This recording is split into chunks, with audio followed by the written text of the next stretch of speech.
ప్రతిపక్షంలో కాదు కదా, ఎక్కడ తెలంగాణలో స్థానం లేదన్నట్టు అక్రమంగా కేసులు పెట్టి ఇబ్బందులు పాలు చేస్తూ ఉన్నారు. దేశవ్యాప్తంగా అంబేద్కర్ రాసిన రాజ్యాంగం అమల్లో ఉంటే తెలంగాణలో మాత్రం రేవంత్ రాజ్యాంగం మాత్రమే అమలవుతుంది. ఇవాళ పోలీసులను పావులుగా వాడుకొని పోలీసుల భుజాలపై తుపాకులు పెట్టి ప్రతిపక్షాన్ని ఇబ్బంది పెట్టే ప్రయత్నం రేవంత్ రెడ్డి గారు చేస్తున్నారు. రేవంత్ రెడ్డి గారి వృత్తి, ఆయన స్థాయి అదే కాబట్టి అదే అందరి మీద అమలు చేసే ప్రయత్నం చేస్తారు. దీన్ని తెలంగాణ సమాజంలో ఉండే మేధావులు, విద్యావంతులు, ఉద్యమకారులు, తెలంగాణ ప్రజానీకం యావత్తు గమనించాలని నేను కోరుతా ఉన్నా. నిన్న మధ్యాహ్నం మా పార్టీ ఉపనాయకులు హరీష్ రావు గారు ఇక్కడ ప్రెస్ మీట్ పెట్టి తెలంగాణలో కాంగ్రెస్ పార్టీ అధికారంలోకి వచ్చినాక ఏ విధంగా అవినీతికి పాల్పడుతున్నారు, ఏ విధంగా మంత్రులు రాష్ట్రాన్ని కాపాడాల్సిన మంత్రులే ఏ విధంగా రాష్ట్రం మీద పడి దోచుకుంటున్నారు, తెలంగాణ ప్రజలకు రావాల్సిన సంపద, తెలంగాణ ప్రభుత్వ సంపదను ఏ విధంగా దోచుకుంటున్నారో, దానికి ముఖ్యమంత్రి ఏ విధంగా నాయకత్వం వహిస్తున్నాడో చాలా స్పష్టంగా చెప్పిన తర్వాత నిన్న వారు చేసిన ఆరోపణలు కానీ వారు ప్రజల దృష్టికి తీసుకొచ్చిన అనేక విషయాలకు సమాధానం చెప్పలేని ఈ అవినీతి కాంగ్రెస్, ఈ చేతగాని కాంగ్రెస్ సాయంత్రానికి హరీష్ రావు గారి మీద సిట్ సమన్లు ఇవ్వటం దీనికి నిదర్శనం. ఎందుకంటే మంత్రుల అవినీతి మీద ముఖ్యమంత్రి మాట్లాడుతున్నాడు, ముఖ్యమంత్రి బయట పెడుతున్నాడు, వాళ్ళు ఎక్కడ దోచుకొని బాగుపడతారు అని ముఖ్యమంత్రి అవినీతి మీద మంత్రులు చెప్తున్నారు.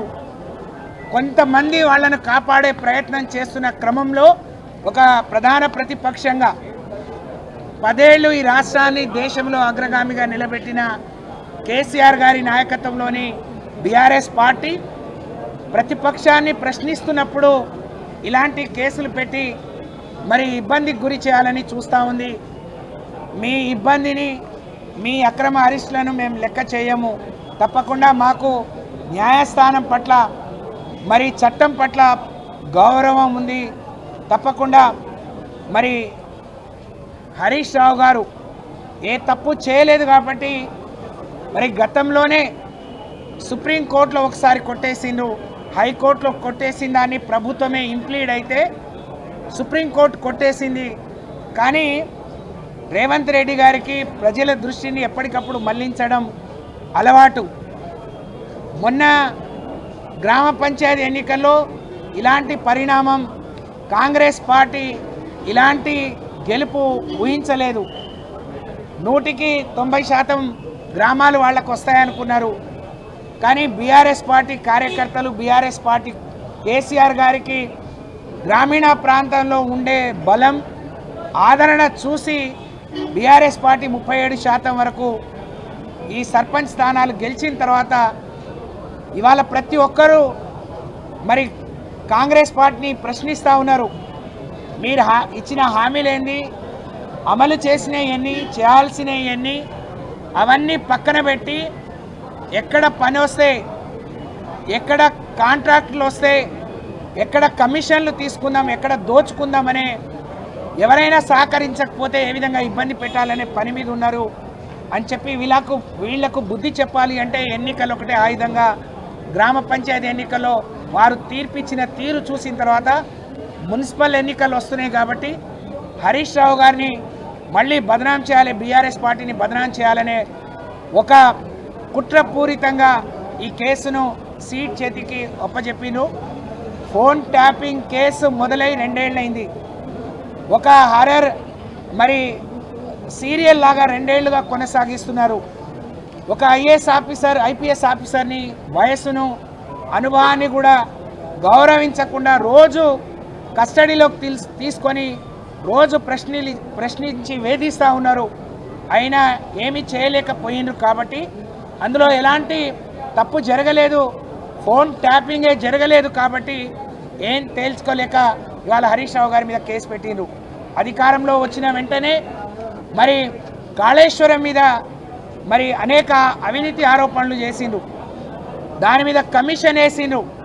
ఆ కమిషన్కు ప్రజల సొమ్ము దుర్వినియోగమైంది, కమిషన్ ఏం తేల్చలేదు అని చెప్పి ఆఖరణ ఏం చేయలేక సిగ్గుపోతుందని సిబిఐకి ఇచ్చిండ్రు. మరి ఆ సిబిఐ ఇప్పటివరకు ఎలాంటి చర్యలు తీసుకోలేదంటే అందులో ఏం లేదు. ఆ రోజు మీరు కొండంతోవి ఎలుకను కూడా పట్టలేకపోయినరు. తర్వాత మరి ఈ ఫార్ములా కారు రేసులో కేటీఆర్ గారు తప్పు చేసిండ్రని ఏసీబీకి ఇచ్చిండ్రు. అక్కడ అవినీతి జరిగింది లేదు, మరి కావాలని ఇబ్బంది పెట్టే ప్రయత్నం చేస్తున్నారు. కానీ నికార్సైన బీఆర్ఎస్ పార్టీ నాయకులు, కేసీఆర్ సైనికులు అవకాశం వస్తే 10 ఏళ్ళు ఈ రాష్ట్రాన్ని అన్ని రంగాల్లో అభివృద్ధి చేసి దేశంలో అగ్రగామిగా నిలబెట్టిన వైనాన్ని ప్రజలు గమనిస్తున్నారు. రేపు ఇదే విషయంలో హరీష్ రావు గారు కూడా కడిగిన ముత్యంలాగా బయటకు వస్తారు. కానీ ఇబ్బంది పెట్టాలి, కుట్రపూరితంగా మీకొచ్చిన అధికారాన్ని ప్రతిపక్షాల మీద కేసులు పెట్టడానికి, వాళ్ళని ఇబ్బంది పెట్టడానికి ఉపయోగిస్తూ ఉన్నారు. కానీ మాకున్న బలం ప్రజాబలం. తప్పకుండా రేపు రాబోయే రోజుల్లో ఇవాళ హరీష్ రావు గారి మీద పెట్టిన కేసు కావచ్చు, గతం నుంచి కేసీఆర్ గారిని, కేటీఆర్ గారిని, హరీష్ రావు గారిని మీరు ఇబ్బంది పెట్టే తీరు ప్రజలు గమనిస్తున్నారు. దీనికి భారీ మూల్యం కాంగ్రెస్ పార్టీ రేవంత్ రెడ్డి చెల్లించుకోబోతున్నారు అని చెప్పి దానికి సిద్ధంగా ఉండాలని చెప్పి నేను హెచ్చరిస్తూ ఉన్నాను.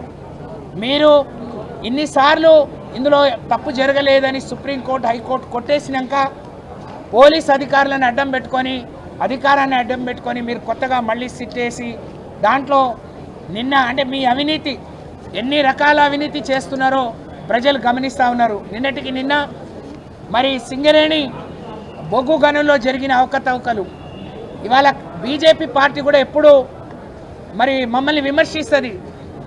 మేము బీజేపీని, కిషన్ రెడ్డి గారిని అడుగుతున్నాం, స్వయంగా ఈ రాష్ట్రం నుంచి మీరు ఆ శాఖనే నిర్వహిస్తున్నారు, కేంద్రం వాటా 49% ఉంది. తప్పు జరిగింది కాబట్టే ఎప్పుడైతే ప్రతిపక్షం దృష్టికి వచ్చిందో మేము ప్రశ్నించామో ఎమ్మటే మీరు దాన్ని రద్దు చేశారు. టెండర్లు తప్పు జరగకుండా ఉండి, మీరు తప్పు చేయకుండా ఉంటే, మీకు కావాల్సిన వాళ్ళకి కట్టబెట్టకుండా ఉంటే ఈ రద్దు జరిగేది కాదు. మీరు ట్రాన్స్పరెంట్గా పారదర్శకంగా చేసి ఉంటే మీరు మరి రద్దు చేసేవాళ్ళు కాదు. భయపడి మరి ఒకళ్ళ మీద ఒకళ్ళు వాళ్ళ వాటాలు అందక మరి పెట్టుకున్న ఇది తప్ప వేరే కాదు. దీని మీద మరి కిషన్ రెడ్డి గారు ఎందుకు మాట్లాడట్లేరు? ఈ కండిషన్కి ఆయన ఎందుకు ఒప్పుకున్నాడు? కొంతమంది వ్యక్తులకు లాభం కూర్చే విధంగా టెండర్లో మార్పు తీసుకొస్తుంటే కేంద్ర ప్రభుత్వం, కిషన్ రెడ్డి గారు, బీజేపీ ఎందుకు ఊరుకుందో ప్రజలకు సమాధానం చెప్పాలని మేము డిమాండ్ చేస్తున్నాం. మేము ప్రశ్నిస్తే మా మీద అక్రమ కేసులు, లేని కేసులు పెట్టిస్తున్నారు. బిడ్డ ఖబర్దార్, తప్పకుండా ప్రజాబలంతో మరి ఒక కేసీఆర్ గారిని, కేటీఆర్ గారిని, హరీష్ రావు గారిని టార్గెట్ చేస్తే 60 లక్షల మంది తెలంగాణ బీఆర్ఎస్ పార్టీ సైనికులు, మరి మా సైన్యం ప్రతి ఒక్కరూ ఒక కేసీఆర్ లాగా, హరీష్ రావు లాగా, కేటీఆర్ లాగా రేపు రాబోయే రోజుల్లో ఉద్యమిస్తారు. మీకు మట్టి కర్పించే విధంగా తప్పకుండా గుణపాఠం చెప్తారు అని చెప్పి నేను తెలియజేస్తా ఉన్నాను. ఒక ముఖ్యమంత్రి మరి దిగజారి మొన్న ఖమ్మంలో మాట్లాడిండు. మరి తెలుగుదేశం పార్టీ గద్దెలు కూల్చండి, తెలుగుదేశం పార్టీని బొందబెట్టిన బీఆర్ఎస్ను మరి 100 మీటర్ల లోతుకు ఇచ్చేయమని చెప్తున్నాడు. అసలు తెలుగుదేశం పార్టీ చరిత్ర నీకేం తెలుసు? ఎన్టీ రామారావు తెలుగుదేశం పెట్టిన రోజు నువ్వు ఎక్కడున్నావు? ఎన్టీఆర్ చనిపోయే వరకు కూడా నువ్వు తెలుగుదేశంలో లేవు కదా. ఆ రోజు కూడా ఇలాంటి బ్లాక్మెయిల్ రాజకీయాలకే నువ్వు పాల్పడ్డావు. మరి తెలుగుదేశాన్ని కాదు, నీ వ్యక్తిగత దీన్ని కాపాడుకోవటానికి నువ్వు పట్టపగలు దొంగతనం చేస్తూ దొరికిపోయిన దొంగవు. మరి ఈ తెలంగాణ ప్రజల దురదృష్టం నువ్వు ఈ రాష్ట్రానికి ముఖ్యమంత్రి కావడం. ఎవరి కొమ్ము గాయటానికి, ఎవరిని తృప్తిపరచడానికి ఇలాంటి మాటలు మాట్లాడుతున్నాడో ప్రజలు గమనించాలని నేను తెలియజేస్తా ఉన్నాను. ఎన్టీ రామారావు అంటే అందరి గుండెల్లో ఉన్నాడు. తెలుగుదేశం పార్టీ అనేది కాంగ్రెస్ వ్యతిరేక పునాదుల మీద ఏర్పడ్డ పార్టీ. ఆ పార్టీ చరిత్ర, దాని సంగతి తెలియకుండా నువ్వేదో కూల్చమని చెప్తే అది నీ బుద్ధి, నీ కాంగ్రెస్ బుద్ధి తప్ప వేరే వాళ్ళది కాదు. ఒక ముఖ్యమంత్రి ఇలాంటి మరి ఇంత బహిరంగంగా ఇలాంటి పిలుపునియడాన్ని ఈ సభ్య సమాజం మరి గమనించాలి, తల వంచుకొని. అంటే ఆయన ఏ బుద్ధులైతే ఆయనకున్నాయో, ఆయన స్థాయి ఏందో ఆయన మాటల ద్వారా ప్రజలకు చెప్తా ఉన్నాడు. దీన్ని గమనించాలని నేను కోరుతూ, మాకు పూర్తి విశ్వాసం న్యాయస్థానం పట్ల కానీ చట్టం పట్ల ఉంది. తప్పకుండా మేము గౌరవిస్తాం, ఎన్నిసార్లు పిలిచినా పోతాం. కానీ ఇవాళ మమ్మల్ని ఇక్కడ పిలిచి మీరు ఇబ్బంది పెట్టే ప్రయత్నం చేస్తున్నారు. కానీ రేపు క్షేత్రస్థాయిలో మీరు క్షేత్రంలో ప్రజల దగ్గరికి వచ్చినప్పుడు మీరు ప్రజలు అడిగే ప్రశ్నలకు ప్రజలు మిమ్మల్ని దోషిగా నిలబెట్టే రోజు మీ దగ్గర సమాధానం కూడా ఉండదు రేవంత్ రెడ్డి గారు అని చెప్పి నేను ఈ సందర్భంగా తెలియజేస్తూ, నీకు అవకాశం ఇచ్చింది, నువ్వు ఇచ్చిన హామీలు అమలు చేస్తావని, పేదవాళ్ళకేదో మేలు జరుగుతుందని, నువ్వు మార్పు అంటే మాకు మేలు జరుగుతుందని పేదవాళ్ళు ఆశించిండ్రు. అన్ని హామీలను తుంగలో తొక్కినావు, అన్ని వాగ్దానాలు మర్చిపోయి ఇవాళ నీ ఇష్టం వచ్చినట్టు. మరి ఆ రోజు ఫార్ములా ఈ రేస్ ప్రపంచవ్యాప్తంగా ఇటువైపు చూస్తే నేను సొంత మరి ఏదో ఆడుకోవటానికి చెడ్డీలు వేసుకొని మరి ఆ గ్రౌండ్ బాగు చేయడానికే 7 నుంచి 10 కోట్లు ఖర్చు పెట్టినావు. అంటే ఒక ఫుట్బాల్ ఆడటానికి మరి నీ సొంత ఖర్చు, నీ సొంతంగా నువ్వు నీ మనవడు ఆడటానికి 10 కోట్లు ఆ గ్రౌండ్ రిపేర్కు ఖర్చు పెట్టిన రేవంత్ రెడ్డి దేశవ్యాప్తంగా అందరినీ ఆకర్షించి ఈ రాష్ట్రాన్ని, హైదరాబాద్ను ప్రపంచంలో నిలబెట్టడానికి మేము చేసే ప్రయత్నాన్ని తప్పుపెట్టిన రేవంత్ రెడ్డికి మరి ఆయన ఆడిన ఫుట్బాల్, ఆయన తీసుకొచ్చిన మనుషులకు ఆయన చేసిన ఖర్చు ఏందో ప్రజలు అడగాల్సిన అవసరం ఉంది. ఆ రోజు మరి హిమాన్షి ఎక్కడో తలంబ్రాలు ఆ పల్లెం పట్టుకున్నాడని అనేక ఇబ్బందులకు గురి చేసి ఆయన మానసికంగా ఇబ్బంది పెట్టింది. ఇవాళ సమ్మక్క సారాలమ్మ తులాభారం కూడా ఆయన మనవాడు లేకుండా అడుగేయని రేవంత్ రెడ్డి ఇంకో పిల్లల గురించి ఎప్పుడు మాట్లాడిండు. నీ పాత రికార్డులన్నీ చూసుకో, నీ పాత రికార్డులన్నీ. నువ్వు ఆ రోజు ఎన్టీఆర్ని ఏమన్నావు, సోనియా గాంధీని ఏమన్నావు, రాహుల్ గాంధీని ఏమన్నావు. ఇవాళ ఏదో చాలా బుద్ధిమంతుడిలాగా అవన్నీ మర్చిపోరు జనాలందరూ. నేను కళ్ళు దాగి పిల్లి పాలు తాగితే దేశం అంతా చూడనట్టు ఇవాళ నేను ఏదైనా గట్టిగా మాట్లాడితే ఎవరు అర్థం చేసుకోరని నువ్వు అనుకుంటే అది నీ పిచ్చి భ్రమ తప్ప ఇంకోటి కాదు. నేను చాలా జాగ్రత్తగా తెలంగాణ ప్రజానికం, తెలంగాణ సమాజం గమనిస్తుంది. రాబోయే రోజుల్లో దీనికి తగిన గుణపాఠం చెప్తారు, నీకు తగిన మూల్యం చెల్లిస్తారు. అది గుర్తుపెట్టుకొని మాట్లాడమని చెప్పి ఈ సందర్భంగా చేస్తా ఉన్నాను. జై తెలంగాణ, జై కేసీఆర్.